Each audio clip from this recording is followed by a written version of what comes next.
Thank you for tuning in. This is DJ Frogfresh from SegaShiro.com, your Sega resource. Today this is a retro review of Astra Superstars. Developed in 1998 by Sunsoft and Santa Claus, this game often gets lumped in with Waku Waku 7 and Galaxy Fight, despite the fact that it's on different arcade hardware. Whereas those latter games were on the Neo Geo console, Astra Superstars was built for the ground up on the STV arcade board, essentially the Sega Saturn's arcade hardware. Hence, with the addition of the 4 meg cartridge, this is pretty much arcade perfect on the Sega Saturn. The only other real connection it has, outside of zaniness and wackiness of gameplay, is that instead of Bonus Kun appearing, there's Test Kun, and Test Kun also has Ryu's moves.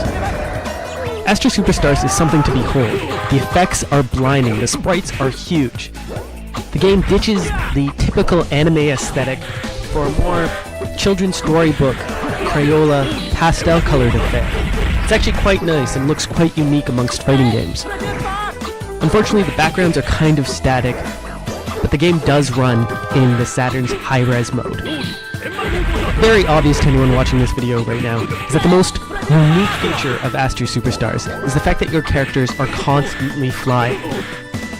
So what does this mean? Well, essentially you can duck underneath characters, you can go over top of them, and you can also, using board and C, actually go around a character or switch spots with a character. It's a real nice way to quickly get behind an enemy in a pinch.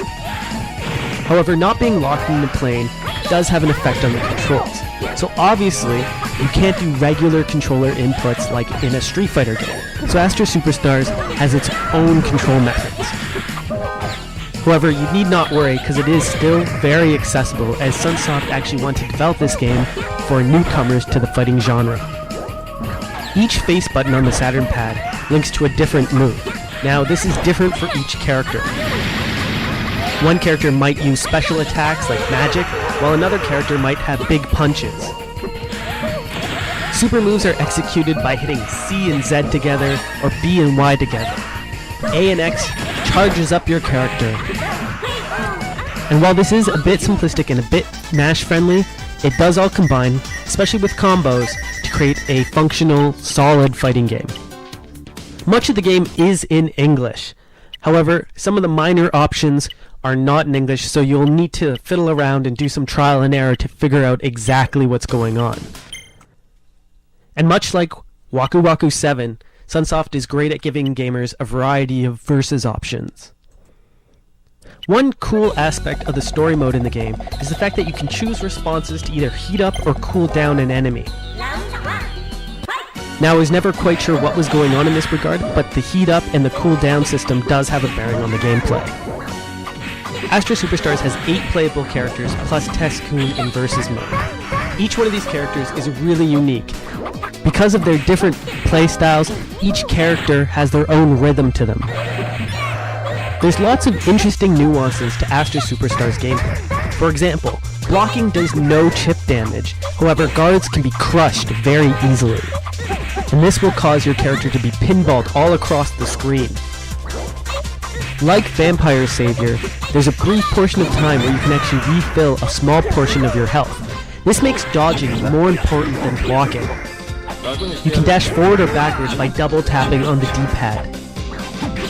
In fact, aggressive behavior is often rewarded in Astra Superstars, making it a real fast-paced sort of game.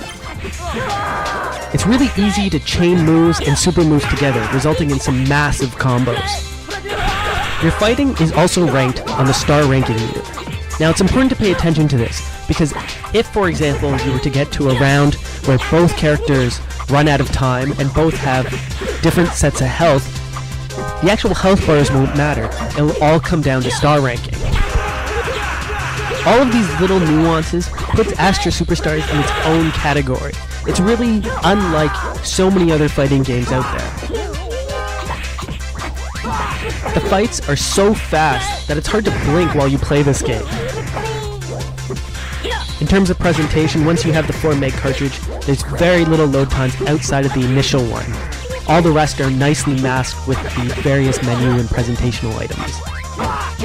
The music is classic J-pop, It's all fitting to the universe, and it fits the gameplay quite well. However, I tend not to notice it over the screaming characters and all of the special moves going off. And while Waku Waku 7 had Fernandez as the last boss, Astra Superstars has its own character that's pretty crazy as well. Now, Satan Volte is actually a terribly easy boss to beat. You just need to get close and hit him in the head. However, the weirdest aspect about him is that he flings angry sperm at you. Or at least, that's what it looks like. Compared to other fighting games, Astra Superstars might be a little bit on the easy side. Also, Astra Superstars was released really late in the Saturn's lifecycle in 1998, thus making copies of this rather rare and very expensive. Otherwise, it's a solid and exclusive addition to your Saturn library.